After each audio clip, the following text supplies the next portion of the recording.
बोलिए सद्गुरु भगवान की जय। ओम।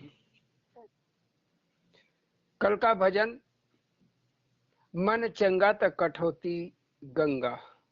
मन चंगा, चंगा क्या होता है? चंगा होना माने कि एकदम हेल्दी रहना, स्वस्थ रहना, कोई बीमारी ना रहे, कोई परेशानी ना रहे, कोई दिक्कत ना रहे, किसी तरह की टेंशन ना रहे, तब इस मन को कहते हैं कि मन ये चंगा हो गया, चंगा हो गया, रोग रहित हो जाना।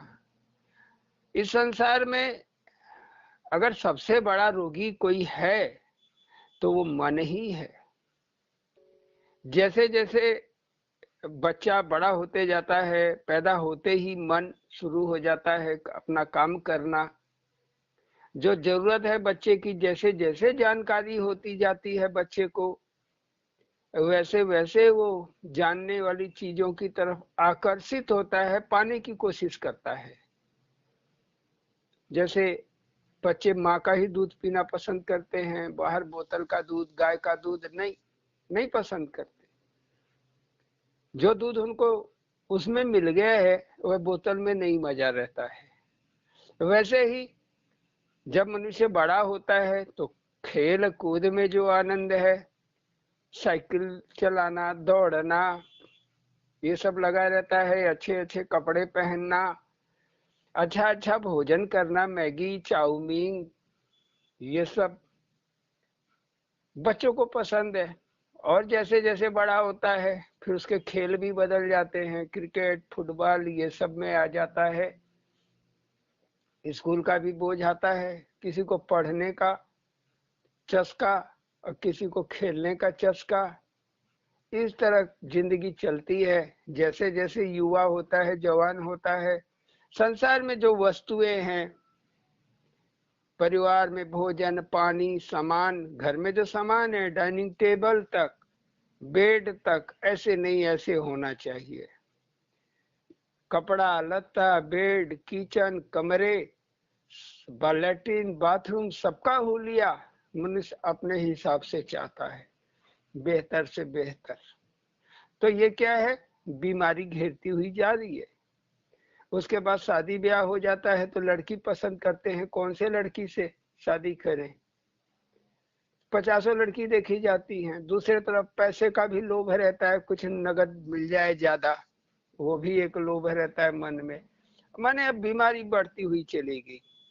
फिर एक प्रवृत्ति आ जाती है, बटोरे, कितना बटोरे, जमीन बटोरे कि रुपया बटोरे कि बैंक बैलेंस को बटोरे कि इंश्योरेंस को बटोरे। तो बटोरने की एक लत लग जाती है आदमी को, देने की नहीं लगती, लेने की लगती है।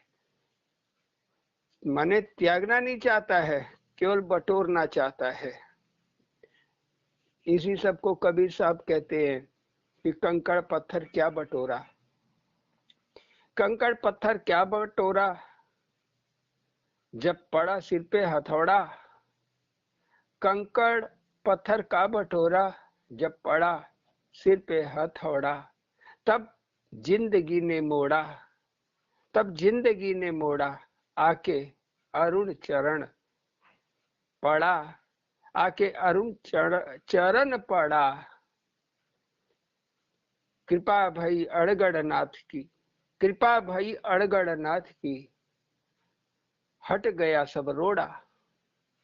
ये उतनी ही जरूरत है इन सब वस्तुओं की, रहने के लिए, खाने के लिए, पहनने के लिए उतनी ही जरूरत है जितना हमारा हम खुशी खुशी से जी सके। बहुत अधिक बटोर के, बहुत नाम कमा के कि इतना पैसा फलाने ने रखा है। आजकल बात होती है, अरे वो इसके पास इतना पैसा, इतना अमीर, वो इतना अमीर, वो इतना अमीर। कितना भी अमीर हो, एक दिन तो मिट्टी में ही आएगा, मिट्टी में मिल जाएगा। सारी अमीरी लूट ली जाएगी, कोई ना कोई लूट लेगा। चाहे उसके अपने लूट ले, उसके अपने बच्चे लूट ले, भाई लूट ले, या कोई बाहर ही लूट ले, उसका तो कुछ रहेगा नहीं। जिंदगी हो गई बेकार। कितना भी बूढ़ा हो जाएगा लेकिन यह बीमारी खत्म नहीं होगी। मन को जो रोग लगा हुआ है इसी को कहते हैं भव रोग। और बगल वाला पड़ोसी थोड़ा अच्छा खा पी रहा है, अच्छा कुछ खरीद लिया, तो मन में ईर्ष्या हो जाती है। अब ये ईर्ष्या क्या है? मन का रोग। मन का रोग है। तो यही सब को बटोरते हुए मन, जब इससे छुटकारा हो जाएगा मन का, तब ये मन चंगा हो जाएगा, माने बीमारी मुक्त हो जाएगा। इसी को लेके ये आज का पूरा भजन है। कल का भजन था, आज उसी भजन की व्याख्या है। थोड़ा उसी भजन की कुछ बातें हो जाए। तब मन चंगा त कठौती गंगा। साधकों के लिए बड़ा जरूरी है, जो साधना करना चाहते हैं, जो भगत लोग हैं, वास्तव में परमात्मा को से जिन्हें मिलना है, जो चाहते हैं परमात्मा को। ठीक है, धन संपत्ति जमीन सभी का लोभ है, सभी का लालच है, लेकिन उसके साथ एक लालच और जोड़ लिया है। सब लालच के बीच में एक लालच परमात्मा के दर्शन का, भगवान के दर्शन का, उस परमात्मा का जो तुम्हारे में ही है, हमारे में भी है, सर्वत्र है, सभी जीवों में मौजूद है। प्रत्येक जीव में वो परमात्मा है। उस विराट, व्यापक, अमूर्त, अकथनीय, जिसको कहा भी नहीं जा सकता, जिसकी मूर्ति नहीं है, जिसे कहा नहीं जा सकता, अकथनीय, जिसकी कथा ही नहीं है, कहने में ना आता हो, अकथनीय कहा जाता है। तो ऐसे परमात्मा का साक्षात करना, दर्शन पाना, अपनी जिंदगी को सफल बनाना है, अपने जीवन को सफल बनाना है। अब परमात्मा के दर्शन के साथ मुक्ति का आदमी, कोई भी भगत साधक, मुक्ति का क्या हो जाता है? स्टाम्प्ड हो जाता है कि इसे मुक्ति मिलेगी, इसे मुक्ति मिलेगी। भगवान राम कहते हैं, सदगु सन्मुख होई, सन्मुख होई जीव मोहि जबहि। जब मेरे सामने जीव आ जाता है, माने परमात्मा और जीव आमने सामने हो गए, चाहे वो जीव हनुमान रहे, चाहे वो जीव विभीषण रहे, चाहे वो जीव बाली रहा हो, चाहे वो जीव रावण रहा हो, चाहे मेघनाथ या कुंभकर्ण, चाहे माने असुरी प्रवृत्ति का रहा हो, असुरी आदत वाला, या कोई भगत भी रहा हो, भगवान के दर्शन की इच्छा रखने वाला, तो शत्रु और मित्र, जिसे भगवान से शत्रुता है, भजन से नफरत है, वो भी, उसके लिए भी, और जिसे भजन से प्यार है उसके लिए भी एक ही बात है। सन्मुख होई जीव मोहि जबहि, जन्म कोटि अघ नासहि तबहि। जन्म कोटि अघ नासहि तबहि। मैं जिस जीव के सामने आ जाता हूं, चाहे वो उस समय के वो भीषण और हनुमान रहे हो, चाहे आज मड़ैया बाबा स्वामी जी करतारानंद रहे हो, या आप हो, या आपके बच्चे हो, या कोई गरीब हो, कोई अमीर हो, कोई भगवान का शराबी हो, शराब पीने वाला हो, कोई दुराचारी हो, कोई फर्क नहीं पड़ता है। बस जिस दिन वो परमात्मा की तरफ दौड़ लिया, निगाह पड़ गई, बात मन में बैठ गई कि दुनिया में तो बहुत कुछ देखा हमने, थोड़ा उस ईश्वर को भी देख ले। जैसे कि मंगल नाम के एक इंसान को पड़ी, चल दिया मथुरा साक्षात करने भगवान से, उसी का नाम आगे चल के सूरदास पड़ा। सूरदास पड़ा, कथा पुराण कह के अपना पेट पालने वाले राम बोला का विवाह हो गया, उनका विवाह कर दिया गया। रत्ना उनकी पत्नी, पत्नी को पाके इतनी खुशी कि जैसे क्या मिल गया हो, सबसे बड़ी संपत्ति मिल गई हो। पत्नी ने लात मारा, दिखाया शर्म आनी चाहिए तुम्हें, मेरे पीछे दौड़ रहे हो। आधी रात में चढ़ाए घर के ऊपर, ऊपर मानी दूसरी मंजिल, सांप पकड़ के चढ़ाए हो और तुम कहते हो रस्सी है। मुर्दे को पकड़ के आए, नदी पार कर गए। बाप रे बाप, अगर इतनी मेहनत, इतना ही प्रेम अगर राम से करते तो तुम्हारा उद्धार हो जाता। तो इस तरह जब झटका लगता है, अय्याशी में डूबा हुआ विक्रमादित्य के बड़े भाई भृतहरि, उज्जैन के राजा, एक नहीं तीन तीन, जो रानी पसंद आ जाती उसी को रख लेते, जो लड़की पसंद आ जाती रानी बना लेते। पिंगला सबसे छोटी रानी, लेकिन वो इतनी 420 थी, छल और कपट वाली थी कि उसका प्रेम दूसरे से। लेकिन राजा की पत्नी बन के रहने लगी, मुंह पे दिखावा, लेकिन पीछे वो अपने प्रेमी से मिलती रही।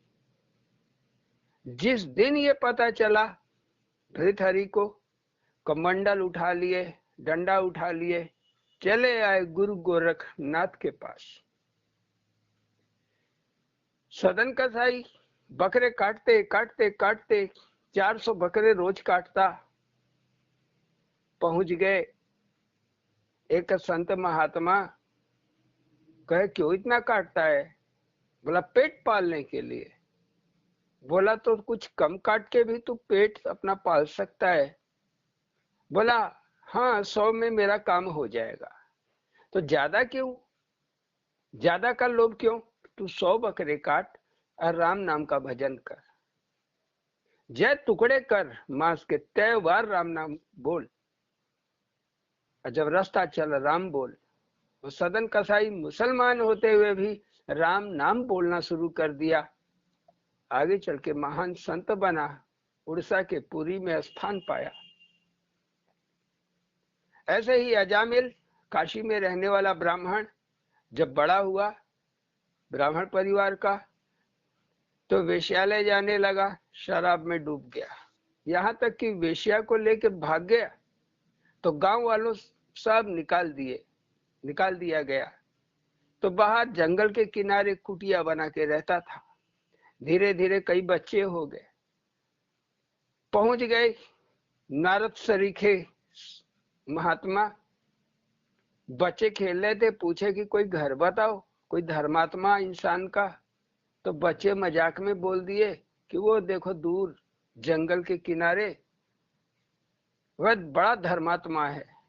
महात्मा वहां जब पहुंचा तो देखा शराब की बदबू भरी हुई, पशु पक्षियों के पंख, पैर कटे हुए, सब नोच के फेंके हुए, मांस की बदबू आ रही घर से। बोले हरे राम, मैं क्या करूं? लेकिन अजामिल की पत्नी ने चरण पकड़ लिया, कहा महाराज रुकिए। घर के सामने एक पेड़ के नीचे महात्मा बैठे और ये पूरा घर अपना लीपी पोती धोई भजन दे दिए। महात्मा आया, अजामिल भी आया, दोनों को भजन दे दिए। अब अजामिल बोला कि हमको तो भजन आता नहीं है, कैसे करेंगे, हमको तो भूल जाएगा। तो बोले चल, तेरे औरत को लड़का होने वाला है, 2-4 दिन में लड़का हो जाएगा, तब इस लड़के का नाम तू नारायण रख दे, खुद तुझे नारायण से प्रेम हो जाएगा। उसने ऐसे ही कहा तो ऐसे ही किया, कहा माना, माने इसलिए संतों और महात्माओं का कहना मानना चाहिए। माना, लड़के का नाम नारायण रख दिया। अब दोनों पति पत्नी बड़ा प्रेम करते उस छोटे लड़के से, दिन भर नारायण नारायण नारायण बोलते बोलते बोलते नारायण उसके चित्त में उतर गया। चित्त में उतर गया। एक दिन बड़ा भयानक सपना देखा कि यमदूत आए हैं और उसे ले जा रहे पकड़ के, चलो अब तुम्हारा समय खत्म। उसने सपने में देखा, याद आया उसको अपने लड़के का, अभी सपने में ही था, तो जोर से चिल्लाने लगा अपने लड़के को, नारायण नारायण बचाओ, नारायण बचाओ। ये सुन करके 4 दूत जा रहे थे, वह चले आए। यमदूतों से बोले, ए रहने दो, ये नारायण का नाम ले रहा है। यमदूत बोले, नहीं, ये अपने लड़के का नाम ले रहा है। यमदूत बोले लड़के का नाम ले रहा है। तब देवदूत बोले कि चाहे वो लड़के का नाम ले रहा हो, चाहे वो बुढ़े का नाम ले रहा हो, नारायण तो हमारे हरि का नाम है। जो घट घट में बैठे हैं वो नारायण हो, हटो भागो छोड़ो। अब मार पीट के देवदूत लोग भगा दिए। इसे कहे, चल बेटा नारायण भज, कोई नहीं छुएगा। जब आंख खुली आधी रात में तो पसीना से भर गया उसका पूरा मुंह चेहरा, घबरा गया, अरे बाप रे, मौत दरवाजे पे, मौत दरवाजे पे। एक महात्मा पहुंच गया, महात्मा को सारी बात बताई। महात्मा बोला, ये नारायण भजन का यही प्रभाव है कि यमदूत भागेंगे छोड़ के। हाँ, यमदूत तभी ले जा सकते हैं जब तुम्हारा भजन रुक जाए। जब भजन रुक जाए, तुम भजन ना कर रहे हो, तुम्हारा ध्यान संसार की तरफ रहे, तभी वो लेके जा सकता है। कुछ लोग मृत्यु के अंत समय में कहते हैं, बाबा पापा मम्मी राम भज लो, नारायण भज लो, कृष्णा कृष्णा कर लो, राधे राधे भज लो। जब जिंदगी भर भजा हो तब तो राधे और राम भजे। जब जिंदगी भर जो भजे हैं, जिसको जिसको देखते ताकते आए हैं, उन्हीं को देखने और ताकने में मन लगा रहेगा। भले ही वो दूर हो, मन में चल रहा होगा, बेटी आ रही है कि नहीं, बेटा आ रहा है कि नहीं, मेरा नाती पोता आ रहा है कि नहीं, घर मेरा कौन संभालेगा।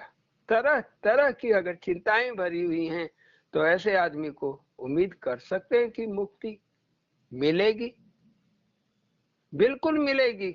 आप अभी से, एक ही फार्मूला है, आज से ही, अभी से ही नाम भजना स्टार्ट कर दीजिए, चालू कर दीजिए। जो नाम पसंद है वो एक नाम को चुन करके चाहे भजन बना लीजिए, चाहे 2-2.5 अक्षर के नाम को सांस में अपने उतार लीजिए। हर सांस में उस नाम का अनुभव हो, तब मन चंगा होने में समय नहीं लगेगा। इसी तरह सदन का साई, इसी तरह से सुरा और सुंदरी में घिरा हुआ सदन का साई और ये सब एजामिल निकल के आए हैं। पिंगला नाम की एक वेश्या तक सदगुरु की कृपा से दत्तात्रेय एक भिक्षा देते देते दान, ये दान भी बहुत बड़ी भिक्षा है, तो दान देते देते रोज दत्तात्रेय पहुंचते। साधारण साधु की तरह रहते थे दत्तात्रेय जी। वो एक रोटी उसमें रोज डाल देती, दत्तात्रेय आशीर्वाद देके चले जाते। दत्तात्रेय तो इस तरह के योगी थे, योगियों के लिए कोई फर्क नहीं है, जात पात या तुम्हारा काम क्या है, तुम विश्वकर्मा का काम कर रहे हो, लोहा काम कर रहे हो, कि तुम बढ़ई का काम कर रहे हो, कि तुम दुकानदार हो, कि तुम डॉक्टर हो, कि इंजीनियर हो, या मछली पकड़ते हो, या मांस बेचते हो, मुर्गा पालते हो, कोई फर्क नहीं है, कोई फर्क नहीं है, सबको सबके लिए सुलभ। बस शर्त एक, मनुष्य शरीर होना चाहिए, कंडीशन एक, मनुष्य देह होना चाहिए। तो वो है, थोड़ा विश्वास कर लीजिए इस नाम भजन पे, फिर देखिए। तो इसी कहानी को आगे बढ़ाते हुए मन चंगा त कठौती गंगा, हर हर हर हर गंगा। मन चंगा त कठौती गंगा, हर हर हर हर गंगा। बह चली कठौती गंगा, हो गया अरुण चंगा। बह चली कठौती गंगा, हो गया अरुण चंगा। बस चित में गंगा उतर आई। चित ही कठौती है। इसी चित में, इसी कठौती में केवट ने राम के चरण रखे। इसी कठौती में केवट ने राम के चरणों को धोया। और दूसरा तो कर्तव्य ही केवट है। तो कौन सा कर्तव्य? भगत या भजनानंदी। जो भजन करना शुरू कर दिया उसको कहते हैं नंदी। तो जो भजनानंदी है, चित में चरण का अनुभव करे, एक दिन उसके ये चरण उसके चित्त में एकदम अनुभव होने लगेगा। इसी को बोलते हैं सूरत का आना, सूरत का समाना। पहले बाहर दिखेगा, फिर एक दिन अंदर आएगा, अंदर दिखेगा, तो अंदर अनुभव आएगा फिर उसका। तो अरुण हो गया चंगा, तब आपकी सारी बीमारी खत्म हो जाएगी। यहीं से वो शुरुआत होती है, फर्स्ट स्टेप, पहला कदम अनुभव का। भजन का तो भजना शुरू कर देना है, लेकिन अनुभव का, अनुभूति इस तरीके से आनी शुरू होती है। कुछ न कुछ अनुभूति 10 दिन, 15 दिन, महीना, किसी किसी को 2 ही 3 दिन में, चाहे वो स्वप्न के माध्यम से आने लगे, चाहे वो बैठा हो, पढ़ रहा हो, कुछ सिलाई उलाई कर रहा हो, या स्वेटर बिन रहा हो, या आदमी कुछ काम कर रहा हो, खेती बाड़ी में ही लगा हो, दुकानदारी में ही लगा हो, ऑफिस में ही लगा हो, कुछ पढ़ रहा हो, अचानक आंख बंद हो जाएगी। अचानक आंख बंद हो जाएगी, ऐसा लगेगा एक सही सही सच सच का एक सपना देख लिया। आज कई बार आंखें भी नहीं बंद होगी, आप जागते रहोगे, एक दृश्य खड़ा हो जाएगा। इन सभी को संचार कहा जाता है। मानिए अब यहां से तुम्हारा और परमात्मा की जोड़ी बन गई। अब जोड़ी बना ली तुमने, तो यहां से ये सफर शुरू होता है। ज्यादा इंतजार नहीं करना पड़ता है, बस समझने का फेरा है। समझ आ गया तो बड़ा आसान से पकड़ा देते हैं। सदगुरु की शरण में जो जाएगा, प्रश्न करेगा, सवाल करेगा, पूछेगा, अपने अंदर जो शंकाएं हैं उनका समाधान कर लेगा, तो सही सही भगवान को बूझ लेगा, समझ लेगा, देख लेगा। तो मन चंगा तो कठौती में गंगा। पहले मन ये साफ कर लो कि मुझे भगवान के दर्शन करने, कि कुछ और के करने, कुछ और की चाहत है। तो अगर भगवान के दर्शन करने हैं तो दूसरा चाहतों को, इच्छाओं को थोड़ा ढीला करना होगा, थोड़ा त्याग करना होगा। जो बड़े जरूरी है उनका चुनाव करना होगा। ये काम जरूरी, ये काम फालतू। अब टाइम पास करने के लिए कहीं बैठ के टीवी देखे, ताश खेले, किसी से गप मारे, तो ये तो मेरे ख्याल से फालतू कर्म है। तो इनको कट करना चाहिए, जरूरत भर का अपना काम करें, और फिर बाकी समय भजन सुनने में, भजन करने में, कीर्तन करने में आप लगाइए। सुनने का भी उतना ही फल है, शुरुआत में सुनने का ही फल है। इसी को कहते हैं श्रावण मास। श्रावण माने होता है सुनना। जिसने भजन को, सत्संगों को ध्यान से सुनना शुरू कर दिया, वह हो गया श्रावण मास में आ गया। अब वो श्रावण महीने में शामिल हो गया, और अब तो बम बम की कृपा उसे मिलेगी। तो किस तरह मिलेगी? अनुभव के रूप में। तो हर हर हर हर गंगे, हर हरण करने वाला, क्या हरने वाला? अज्ञानता, अंधकार, इन सबको खत्म करने वाला। इसलिए हर हर है, उसका नाम हर है, इसीलिए उसका नाम हरि है। हर और हरि का अर्थ एक ही है। तो बस हरहरा गया, तो मन चंगा त कठौती गंगा, हर हर हर हर गंगा। नाचे अरुण नंगा, नाचे अरुण नंगा, लपेट तिरंगा, नाचे अरुण नंगा, लपेट तिरंगा, रंग दिया अड़गड़। कौन रंग दिया? अड़गड़। रंग दिया अड़गड़, गुणातीत रंगा, गुणातीत रंगा। गुणों से जो अतीत है उस रंग, वह परमात्मा किसी गुण से नहीं बना हुआ है कि रजोगुण, कि सतोगुण, कि तमोगुण। किसी कोई गुण, कोई प्रकृति उसे नहीं बांधती। तो वैसे ही वो अपने भगत को रंग देता है। संसार का कोई टेंशन, कोई चिंता सुनेगा या आंख से भी देखेगा तो उसके चित्त में तो भगवान बैठे हैं, अंदर जाएगा ही नहीं, बाहर बाहर निकल जाएगा। तो जब टेंशन मन में घुसेगा नहीं, बस आंख से टकराया, निकल गया, कान से सुना, खत्म हो गया,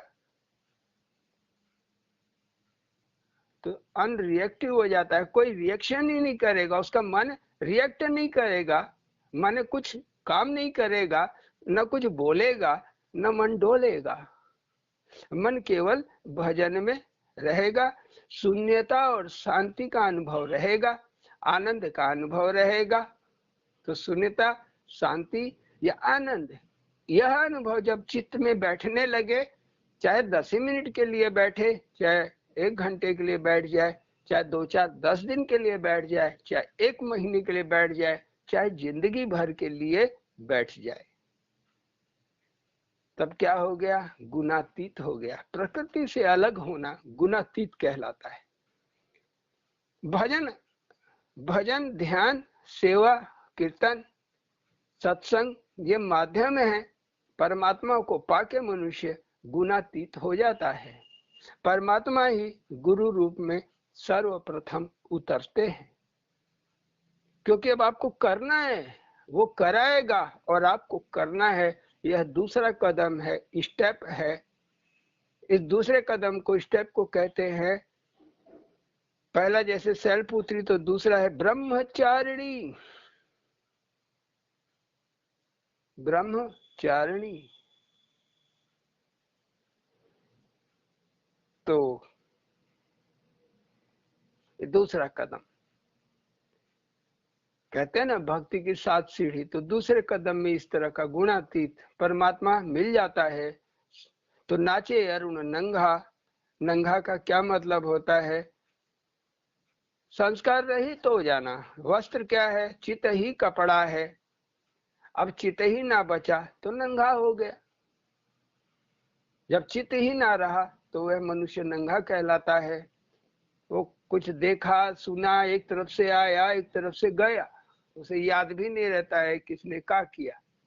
जिंदगी के पूरे पास्ट, जितने भी पीछे जितनी भी बातें हैं, सब भूल गया और लपेटा तिरंगा। अब यही माया जो है, ये 3 रंगों में, 3 रंगों में अपने परिवर्तित हो जाती है। परिवर्तित हो जाती है। रंग माने आनंद, आनंद में रंग देती है। परमात्मा से मिलने वाला अंतिम अमृत, अंतिम अमृत तत्व आनंद ही है। इसलिए कहते हैं सत्य चित आनंद। सत्य परमात्मा का अनुभव चित, चित द्वारा अनुभूत किया गया, अनुभव किया गया। क्या? आनंद। तो ये आनंद आपको अगर जन्म भर के लिए आ गया, 1 दिन 2 दिन शुरू में आएगा, फिर कभी ऐसा आएगा महीनों, कभी फिर सालों, और कभी फिर जिंदगी भर। तो जिंदगी भर के लिए आनंद छा गया तो आप हो गए अड़गड़, अड़गड़ानंद। माने सदगुरु, किसी शिष्य को शिष्य नहीं बनाता, वह गुरु ही बनाता है। इसीलिए गुरु न चेला, अरुण अकेला। कबीर साहब कहते हैं परमात्मा को छू के मनुष्य वैसा ही हो जाता है। शरीर से नहीं होगा, अंदर से हो जाता है। अंदर से कौन देखेगा? तो जिसके श्रद्धा होगी, जिसमें प्रेम होगा, वह देखेगा। श्रद्धा अप्रेम ये दो नयन है, जब ये दोनों नहीं तब कहां से देखेगा? तो अड़गड़, तो वह सदगुरु जो है अड़गड़, वो दिखा देता है। वो बड़ा अड़बंगी है, क्या क्या तमाशा खेल करता है, कोई भगत को समझ पाना बड़ा मुश्किल है। केसरिया राम कधूना, केसरिया राम कधूना, अड़ा अरुण धूना, हो गया रे बैरागी पसरा कोना कोना। पहला रंग मिलने वाला उससे। केसरिया, सरिया माने होता है नियम, भगवान के जो नियम है। केसरिया, तो जो भगवान के नियम है, शरीयत है उनकी, उसको वो लागू हो जाती है। भगत के आगे पीछे भगवान अपनी आवाज, चाहे पायल की आवाज, चूड़ी की झंकार, चाहे घंटी की आवाज, किसी के रोने की आवाज, इन सब आवाजों के माध्यम से या किसी दृश्य के माध्यम से कोई दिखाई दिया खट से, भले ही हम डर जाएं कि भूत है कि प्रेत है, क्योंकि हमारी मानसिकता वहीं भूत प्रेतों में घुस चुकी है। तो हम यही सोचेंगे कोई भूत है, कोई प्रेत है, लेकिन कोई नहीं, ये आपकी आत्मा आपको अनुभव दे रही है। आप ही की आत्मा है, आपको अनुभव दे रही है। अपनी ही आत्मा को देख के आप क्यों डरते हो? कहते हैं ना आत्मा राम, तो ये आत्मा से खड़े हुए राम हैं, उनका खेल है, तमाशा है। आप देखिए इसे, डरना नहीं। उसके बाद खुदे पोल खुलती चली जाएगी। अड़ जाना, जो अड़ गया, अड़ गया, विश्वास बैठ गया कि भगवान ही है, दूसरा कोई नहीं है, चाहे वो हरि है। कहते हैं शंकराचार्य, हरि और उसकी माया, हरि और उसकी माया। उसकी माया माने हरि ही माया के रूप में है। वही हरि जब माया को धारण कर लेता है, माने प्रकृति को धारण कर लेता है, प्रकृति को धारण कर लेता है तो साकार हो जाता है, तब सगुण हो जाता है, तब भक्ति आपकी रंग लाती है। वह नाचता है, कूदता है, सब करता है, जिससे कि आप मस्त हो जाओ। वो एक नट है, इसलिए उसे नटराज भी कहते हैं। वो आपको हंसाने के लिए नटों जैसा नाच करता है, थिरकता है। तो जो अड़ गया तो हो गया बैरागी, और रास्ता पा जाता है। वहां से बैराग माने संसार का दबाव कम होने लगेगा, मन करने लगेगा थोड़ा चले सत्संग कर ले, सुन ले, बैठ के शांति से। यार साला काम है काम, रात दिन काम काम, अब छोड़ो, कुछ नहीं करेंगे, अब बैठेंगे, अब भजन करेंगे, कीर्तन करेंगे, सत्संग करेंगे, नहीं तो कम से कम सुनने में ध्यान लगाएंगे। इधर सुनेंगे भी, इधर सांस पकड़ के अभ्यास भी करेंगे। तो कानों से सुनना और सांसों के द्वारा अभ्यास करना कि अब गई अब आई, अब गई अब आई। हो गया। बड़ा आसान तरीका गृहस्थों के लिए, बहुत आसान तरीका। क्योंकि जब हम इस आवाज के सहारे जाएंगे, जो भी आवाज चल रही है, ईश्वर की आवाज है जो चल रही है, तो आवाज के सहारे हम बड़ी आसानी से नीचे अंदर जा सकते हैं, अंतःकर अपने अंदर उतर सकते हैं। जहां गंगा को लाना है, ज्ञान ही गंगा है, माने अनुभव वाला ज्ञान। कान से हमने बोल दिया, आपने सुन लिया, तो यह ज्ञान नहीं है, यह तो एक प्रवचन हो गया। ज्ञान तो वो है जब आप यही सुन के आप भी वैसा ही करो और वैसा ही आपको महसूस होने लगे, आप खुद महसूस करने लगे, तब पसरा कोना कोना, तब हो गया बैराग। तो बैराग होते ही आपको अनुभूति मिलनी शुरू होती है। यही बैराग धीरे धीरे कहां तक पहुंचता है? एक दिन बजरंग बन जाता है, हनुमान बन जाता है। धब्बे दाग सब मिटाए, धो धो गंगा नीर। गंगा नीर क्या है? प्रवचन, सत्संग। जो हम सत्संग सुन रहे हैं, आप लोग जो अभी सुन रहे हैं, यह है गंगा नीर। नीर माने होता है पानी। ये पानी शब्द के रूप में जा रहा है, आपके कर्ण तक, कानों तक पहुंच रहा है। जब ये आपके अंदर, यही सत्संग सुनते सुनते, कल आप नहीं तो आज आप सोचोगे भगवान में ही शांति है। एक न एक दिन आप सोचोगे भगवान में ही शांति है। जब ऐसा सोचने लगोगे तब आप खुद देखेंगे, एक दिन आपका मन, जिस दिन अपने मन में आप उतर जाएंगे, जिसे आप शुरू में कचड़ेदार बदबूदार देखे थे, एक दिन ऐसा सूर्य की तरह चमकते हुए देखेंगे। आप बोलेंगे सोने जैसा चमक रहा था, चांदी जैसा चमक रहा था भैया, वो क्या था? तब हम आपको बताएंगे तुम्हारी आत्मा, तुमने अपनी आत्मा को ही देखा। मैंने उस मन को ही देखा जिसमें आत्मा बैठी हुई है। मन में ही आत्मा बैठती है, और मन में ही आपका दुनिया भर का, घर संसार का कचड़ा भी भरा हुआ है। पिछले जन्मों के संस्कार, आपके कर्म फल, लेनी देनी, सब इसी में पड़ी हुई है। बहुत बड़ी झोली है, चित कठौती है, और इसमें मन भी पड़ा हुआ है।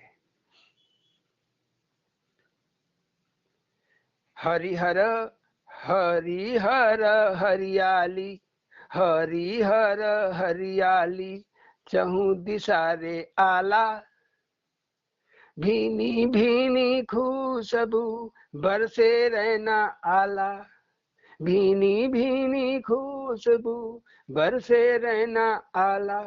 हरि हर, हरि हरण करने वाला, दुख को हरण करने वाला, परेशानियों को हरण करने वाला, अज्ञानता का हरण करने वाला, अंधविश्वास का हरण करने वाला। हरि हर, वो हरेगा। हरना माने निकाल देना, खत्म कर देना। हरियाली, जब अंधविश्वास खत्म, अज्ञानता खत्म, नफरत खत्म, द्वेष खत्म, लोभ खत्म, लालच खत्म, कामना खत्म, जिन्हें कहते हैं खट विकार, काम क्रोध लोभ ईर्षा राग द्वेष, ये खट विकार 6 तरह के विकार हैं, जिनकी चर्चा गोस्वामी जी भी करते हैं, सभी संत करते हैं, महात्मा करते हैं, वेद पुराण सब करते हैं। सब करते हैं। तो ये कौन इसको खत्म करेगा? तो वह जो आपके सामने, आपका साथी, आपका दोस्त जब अंदर से निकल के बाहर खड़ा हो जाएगा, तब तो उसे बाहर निकालना है। उसे पकड़ के सो आप ही निकालोगे, या तो सदगुरु की सेवा और कृपा निकालेगी। महात्माओं की सेवा, सदगुरु की सेवा निकाल देगी। चिंता न करो, ढोंगी एक ही असली है। उसका फैसला वह राम ही करता है, वह परमात्मा ही करता है।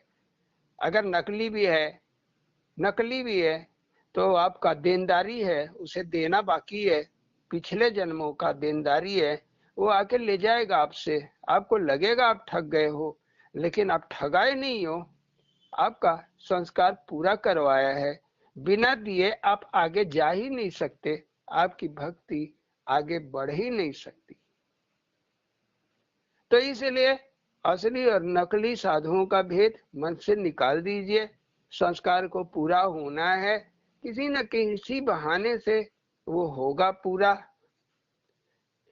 जब यह आपके अंदर ज्ञान आ जाएगा, यह जानकारी आ जाएगी, तो चहुं दिशा हरियाली आला, चारों दिशा आपको आनंद ही नजर आएगा। कोई दुश्मन नजर नहीं आएगा, कोई शत्रु नजर नहीं आएगा, कोई वैरी नजर नहीं आएगा। तो ये स्थिति धीरे धीरे आने लगती है जैसे जैसे आपका मन साफ होगा। अब भीनी भीनी खुशबू बरसे रहना आला, रहना माने चाहे वो दिन हो चाहे रात हो। घड़ी कोई भी घड़ी हो, दिन हो, रात हो, बरसात हो, जाड़ा हो, एकदम जेठ की गर्मी हो, तो भी आपको उस भीनी भीनी आनंद का, आपका आंख बंद हो जाएगा, ध्यान लग जाएगा, आप उसी आनंद में डूब जाओगे। बैठे बैठे डूब जाओगे, खड़े खड़े डूब जाओगे, लेटे लेटे डूब जाओगे, लेकिन डूब जाओगे। तो ये है अनुभव। खुशबू माने एक अनुभूति परमात्मा की। कैसे परमात्मा वो ध्यान में ले जाता है आपको, वह गुरु आपको ध्यान में ले जाता है। आप जहां बैठे हो, जिस स्थान पे बैठे हो, बस उसे याद करते ही वो रहना बरसने लगती है, जिसको कहते हैं ध्यान। प्रेम पताका लहरे दसो दुआरी सगरी, निर्मल चित्त आनंद पहना सफेद सदरी। प्रेम पताका लहरे, बस ये राग, दुनिया भर का टेंशन, चिंता, ये सब जब मर जाएगी, मरना ही है, चाहे साल भर में मर जाए, चाहे 2-3 साल में मर जाए, मरना ही है पक्का। क्योंकि यही सब असुर है। कृष्ण कहते हैं, अर्जुन तू अपने शत्रुओं को जान, बाहर कोई इंसान, कोई पशु, कोई पक्षी, कोई जीव तेरा दुश्मन नहीं है, शत्रु नहीं है। तेरे अपने शत्रु तेरे मन में ही बैठे हुए हैं। तो क्यों नहीं हम कृष्ण की इस बात को माने। तो शत्रु हमारे मन में ही बैठे हैं, लेकिन एक दिन नंगा हो जाएंगे, ये सारे झड़ जाएंगे। मन हमारा निर्मल हो जाएगा, खाली हम विश्वास रखें, श्रद्धा रखें। जो घटना घटी है अच्छी बुरी, पूछ ले गुरु से, गुरु बता देंगे उसके पीछे का कारण, कारण बता देंगे। क्योंकि कारण सारा आपके कारण शरीर में मौजूद है। तो गुरु के पास या किसी महात्मा के पास जो तपस्वी है, पूर्ण कर चुका है योग को, वह तो जहां आपके तरफ दृष्टि गई, आपने याद किया, फरियाद किया, आपके कारण शरीर में प्रवेश कर जाता है। तो उसकी दृष्टि प्रवेश कर जाती है, कुछ भी छिपा नहीं रहता संसार का, वो वहां से देख के आपको बता देता है। नहीं तो आपको सपने में अनुभव दे देता है। अपना सपना समझ लीजिए और कारण जान लीजिए, खुद से जानिए। दूसरा बताए तो झूठ बता सकता है, गप मार सकता है। तो आप खुद से देखिए, खुद से आपको संचार में आएगा, भगवान ही देंगे। तो पताका माने कि लहर, पथ माने होता है मार्ग, रास्ता।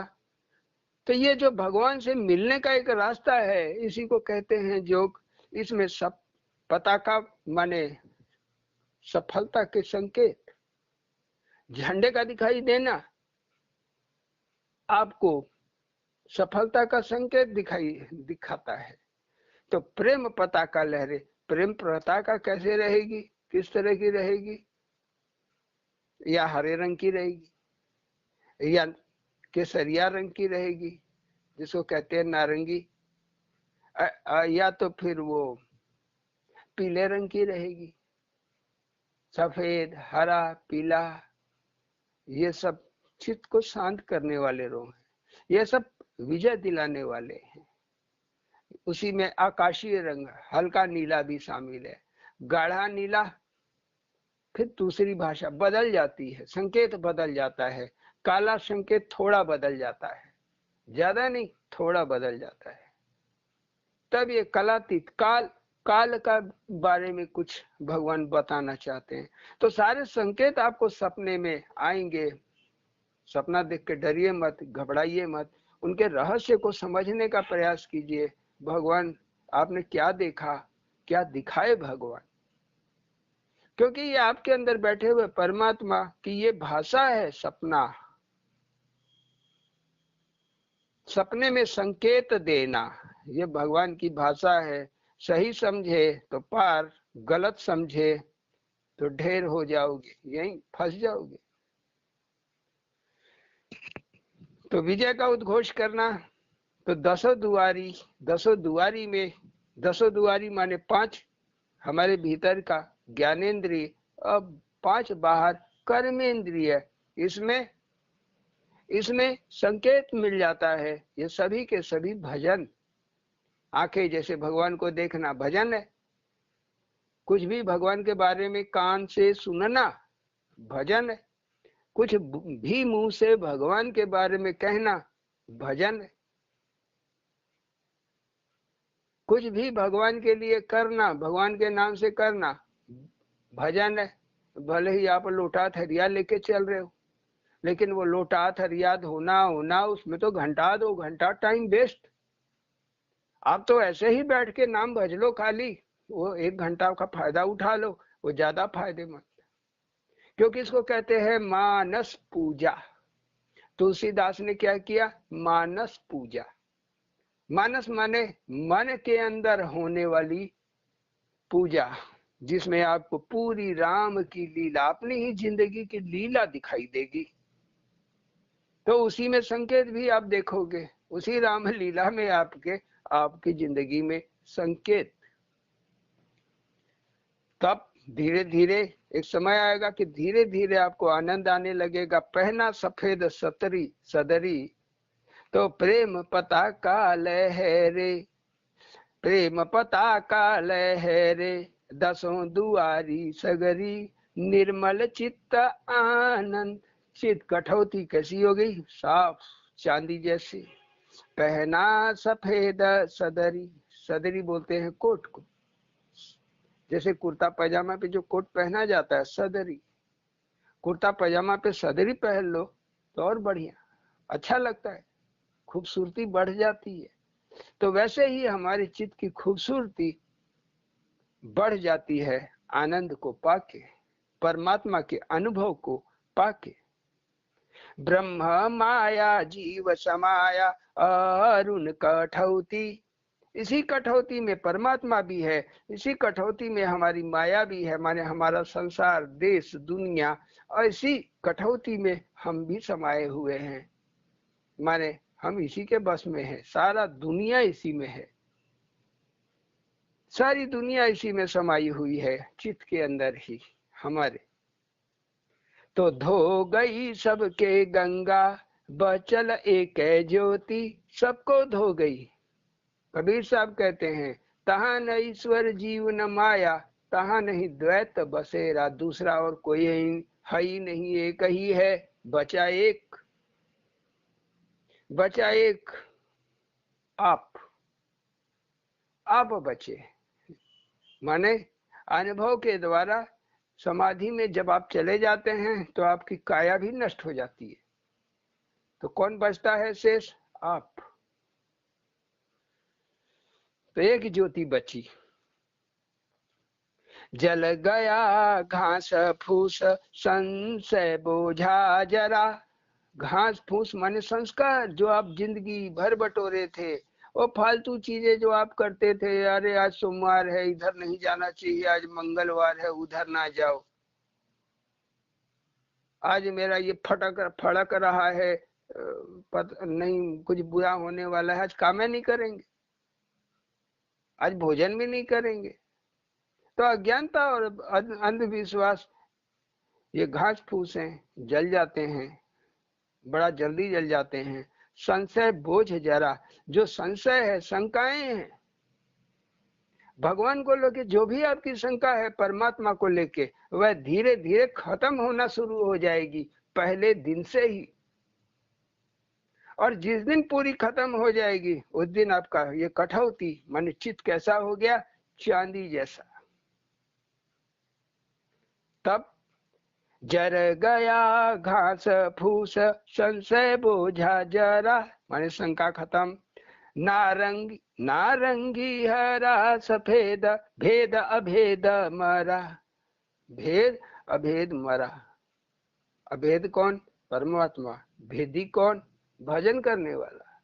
तो भजना नंदी और भगवान के बीच की दूरी खत्म, संस्कार जले, संस्कार खत्म, शंका खत्म हो गई आपकी, भगवान को लेकर आपकी शंका खत्म हो गई, तो आपका कोई रंग ही नहीं रह जाएगा। माने नारंगी हरा सफेद, न हरा का ही अनुभव आएगा, न केसरिया का, न सफेद का, न पीले का। समाधि, इसको बोलते हैं समाधिष्ट हो जाना। तो समाधि की अवस्था में जब आप समय पहुंच जाते हो तो सारा भेद अभेद खत्म, सारे रंग मर गए, रंग खत्म, संस्कार खत्म, आपकी शंकाएं भी निर्मूल, व्यवस्था वो परमात्मा के हाथ, वह करेगा, वह गुरु है, वो परमात्मा गुरु है, व्यवस्था उसके हाथ। देखिए फिर क्या करता है। बस आपको समाधि, आपका ध्यान ऐसा बैठ जाए कि आपकी आंखें बंद हो जाएं और आप 10-5 मिनट नींद लग जाए, बस ऐसा होने लगे तब समझ लीजिए अब ये लक्षण आ गया आपके उद्धार होने का और समाधि को पाने का समय आ गया है। अब जागृति होगी, सब आपके अंदर है, धीरे धीरे जगाना है। कैसे जागेंगी? बस ज्ञान के द्वारा। ज्ञान क्या है? समझ। आप समझ जाओ। जब ऐसा होने लगे, नींद आने लगे, आंस गिरने लगे तो लोग घबरा जाते हैं, आंस गिर रहे हैं भैया, भैया हम सो जाते हैं, नींद आती। अरे क्यों परेशान हो, सो जा रहे हो, नींद आ रही है, यह तो लक्षण है। और यही तो उम्दा लक्षण है, यही तो तुम्हारी समाधि की ओर, परमात्मा की भोग से योग की ओर, गृहस्थ से सन्यास की ओर का कदम है। सन्यासी तो अंदर होता है, सन्यास अंदर होती है, बाहर थोड़ी ना होती है। सन्यास अंदर नहीं है, सन्यास भीतर ही है। तो इसका ये लक्षण है। तो इसे घबराना नहीं, डरना नहीं, परेशान नहीं होना। मन चंगा त कठौती गंगा, हर हर हर हर गंगा, का पुरुष का तीरिया, मिल गए दोनों अंगा। पुरुष माने आत्मा, तिरिया माने माया। क्या हम माया और परमात्मा की बात करते हैं? दोनों मिल जाएंगे एक में, तब तुम्हें समझ में आएगा माया अलग नहीं, परमात्मा अलग नहीं। अपने से ही बूझ लोगे, ओ ये दोनों मिलके खेल रहे। तो मिल गए दोनों अंगा। जिसको हम अलग जानते थे, ये पुरुष माने आत्मा, ये परमात्मा, ये जीवात्मा, इन सब एक ही नजर आने लगते हैं। अनुभव के द्वारा आपको समझ में आने लगेंगे कि एक है, पूरा खेल रचने वाला एक है, वही माया बन के खेलता है। तो मिल गए दोनों अंगा, इसी को कहते हैं अर्धनारीश्वर का स्वरूप। आधा स्त्री आधा पुरुष, स्त्री भी योगी, पुरुष भी योगी। स्त्री कौन? पार्वती। पुरुष कौन? शिव। दोनों ही योगी हैं, शिव और पार्वती दोनों ही योगी हैं। तो मानी वो जो माया है वो साधारण माया नहीं है, महामाया है, माया की जन्मदाता है। तो इसलिए उसको करते हैं अर्धनारीश्वर। ऐसे ही छोटी छोटी जानकारी देते जाएंगे, क्योंकि अर्धनारीश्वर का डिटेल उठा देंगे तो आधा घंटा इसी में चला जाएगा, 1 घंटा। तो छोटी छोटी ही लाइनें आपको देते चलें। तो मिल गए दोनों अंगा। अब इसको लेके आपको भ्रम ना होना चाहिए, नहीं तो सोचेगा कोई स्त्री या पुरुष मिल गए, क्या मतलब। तो मिल गए दोनों अंगा। जो आप देखते हो भगवान के स्वरूप को शुरुआत में जब देखोगे एक प्रकाश के रूप में, तो प्रकाश भी एक रूप है, ये महामाया का रूप है। प्रकाश क्योंकि रंग है, रंग भी है, लेकिन वो आनंद देने दायक है। चंद्रमा जैसा अनुभव होना, सूर्य जैसा अनुभव होना, ये सब क्या है? तिरिया है, ये पार्वती है, स्त्री है। और उसी में पुरुष छिपा हुआ है, उसी में वो परमात्मा जो तुम्हें खुद अनुभव में आएगा। जब समाधि में जाओगे तब उस शून्यता का अनुभव करोगे। ऐसा शून्यता का अनुभव करोगे कि अचानक आंख खुलेगी तो कुछ कर भी नहीं पाओगे, पता ही नहीं रहेगा क्या चल रहा था, क्या नहीं हो रहा था। अचानक आपको फोन आ जाए, बोलना पड़े तो आपके मुंह से आवाज नहीं निकलेगी, निकलेगी भी तो भारी आवाज निकलेगी। तो मिल गए दोनों अंगा। तो जब दोनों मिलेंगे, महामाया और वो परमात्मा, माने राम माया और राम दोनों मिलेंगे, तभी आप परमात्मा को समझ पाएंगे, बूझ पाएंगे। तो पांचों घट अमृत घोला, पांचों घट रूप रस गंध शब्द स्पर्श, पांचों घट अमृत घोला, रूप रस गंध सबद अबद पसरा, दसों दुआरी बंध, बंध माने डैम। ये परमात्मा का जो रस आएगा वो आपके अंदर इकट्ठा होगा, बाहर ना निकलेगा कि कोई लूट ले, अंदर ही आप इसको बांधते हुए चले जाओगे। पांचों तत्व अमृत से भर जाते हैं। शब्द माने जो आप आंख से देखते हो शब्द, जो कान से सुनते हो शब्द, जो आप स्पर्श से महसूस करते हो शब्द, जो आप सांसों से महसूस करते हो शब्द, जो आप जीभा पे महसूस करते हो, ये सारे शब्द हैं। आबद माने सब शांत हो जाना, शांत हो जाना, कुछ भी ना मिलना, आप सो जाओ, बैठे हो भजन करने आप सो जाओ, इसको कहते हैं अबद। अब परसा माने पकड़ लेना, तो चाहे आप शब्द पकड़ो चाहे अबद पकड़ो, घबराओ मत, आंख से पानी गिर रहा हो, कुछ भी हो रहा हो। तो दसों दुआरी बंध, दसों दुआरी में बंधन हो जाएगा। किसका बंधन हो जाएगा? परमात्मा का। माया का स्थान कौन ले ले गई? ये योग माया, भगवान की माया ले लेगी, भगवान ले लेंगे। किस रूप में ले लेंगे? सगुण रूप में ले लेंगे। तो अनुभव भी जो आपको आते हैं ये सगुण होते जाएंगे। ऐसा ही नहीं है आप चरण धोना चाहेंगे तो आप धो लेंगे, अपने धो लेंगे। उसकी मर्जी सांस चले देखे अरुण नयन, जुबाने हरिनामा कानन अरुणा अयन। आप सोच लो कि आपकी सांस उसकी मर्जी से चल रही है। आप ये समझ लो आप कुछ भी देख पा रहे हो तो उसकी मर्जी है। जो भी जुबान से निकल रहा है, जो भी आप भजन कीर्तन कर ले रहे हो, ये सब उसकी मर्जी है। कि आपको भक्ति मिलती जा रही है, ये सब उसकी मर्जी है। कानन अरुण आयन, आयन आयन माने देने वाला, कानन माने आनंद, करुणा माने दया। आनंद और दया दोनों देने वाला वह परमात्मा है, अयन है। सदा बहे पावन गंगा कठौती में गंगा, हमेशा फिर ये मन में बहती रहती है, भजन के रूप में, सत्संग के रूप में, कीर्तन के रूप में आपके अंदर बहती रहेगी। अगर जिसमें ये बहने लगी, चाहे वो साधु हो, संत हो, गुणी हो, ज्ञानी हो, अज्ञानी हो, क्या हो जाएगा? जीत लेगा जंग को। जिस जिंदगी में वो जन्म लिया है, जिस दुनिया में, इस दुनिया में वह जीत के जाएगा, जीत के जाएगा, हार के नहीं जाएगा। तो साधु संत गुनी नहाए जीते जन्म जंगा, सदा बहे पावन गंगा कठौती में गंगा।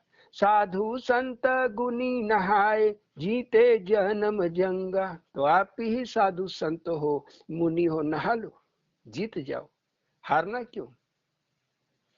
का बहा कैसे बहा, क्या हो रहा है, कैसे हो रहा है? अब जंग जीतने के लिए यही करना होगा। क्या हो रहा है, कैसे हो रहा है? का बहा कैसे बहा सो हरि की मर्जी। आपको ये विचार रखना होगा, भाव रखना होगा, हरि की मर्जी। जो हो रहा है उसी की मर्जी से हो रहा है। क्यों? कि आप हरि का भजन कर रहे हो, तभी ना इसे विश्वास कहेंगे। का बहा कैसे बहा सो हरि की मर्जी, बस एक अर्जी सखा सुन लो अरुण अर्जी। अरुण की भी एक अर्जी है, सुन लो।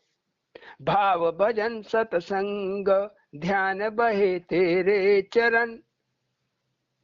भावनाएं जो भी उठे, विचार जो भी उठे, कहाँ? तेरे चरणों में जाए, मतलब तेरे चरणों की ही याद आए। भजन भाव, भक्ति, सत्संग, यह चरण के रूप हैं। तो ध्यान भी अगर लगे, समाधि भी लग जाए तो चरण तेरे। भाव भजन सतसंग ध्यान बहे तेरे चरण, प्रेम दृष्टि हरि तेरी बहे आनंद चितवन। चित्त में जो आनंद भरा हो तेरे ही प्रेम का भरा हो। लोक लोक परकासा अरुण हृदय निवासा, अरुण के हृदय में निवास करो। अलोक लोक जो 3 लोक हैं, 14 भुवन हैं, सब में प्रकाश करो। लोक लोक परकासा अरुण हृदय निवासा, बहती रहे गंगा तेरी सखा बारह मासा। कभी सूखे नहीं, कभी अकाल न पड़े, हमेशा ये गंगा बहती रहे। कहाँ? अरुण के हृदय में, क्योंकि ये हृदय में ही रहने वाली गंगा है, शिव के जटा में बसने वाली गंगा है। कठौती में गंगा सखा, कठौती में गंगा, कठौती में गंगा सखा, कठौती में गंगा। ये सखा, चित्त में इस गंगा को बसा लो। जो सुन रहे हो उसको समझ लो, करो, पकड़ लो उस परमात्मा को। डुबकी लगाए हंसा नाचे अरुण बंगा, डुबकी लगाए हंसा नाचे अरुण बंका। आपका जो मन है यह हंस बन जाएगा, और ये मन इसी भजन में डुबकी लगा लगा के मस्ती पाएगा। नाचोगे, झूमोगे, गाओगे हरि नाम। जैसे चैतन्य महाप्रभु नाचते हुए चलते थे गली में, रास्ते में, ऐसे बहुत से भगत रहे हैं जो कीर्तन की मस्ती में अपना रहते हैं। समय नहीं है कितना नाम बताएं, प्राय तुलसी, सूर, कबीर, ये सब भजन की मस्ती में नाचे, नाचे गाए, खुशी मनाए। मन चंगा त कठौती गंगा, हर हर हर हर गंगा, बह चली कठौती गंगा अरुण चंगा चंगा, बह चली कठौती गंगा अरुण चंगा चंगा। जिसके हृदय में ये बहने लग जाए, जिसके हृदय में ये गंगा बहने लग जाए, भक्ति की, भजन की, सत्संग की, सुमिरन की, सुनने की, देखने की ललक आ जाए, दर्शन की ललक आ जाए, सेवा की ललक आ जाए, तब तो उसके अंदर ये हर हर हरि रूपी गंगा निवास कर जाती है, सदा सदा बहती है, कभी सूखती नहीं है। आज सत्संग यही रखते हुए कल पुनः भेंट होगी। प्रेम से बोलिए सद्गुरु भगवान की जय। ओम।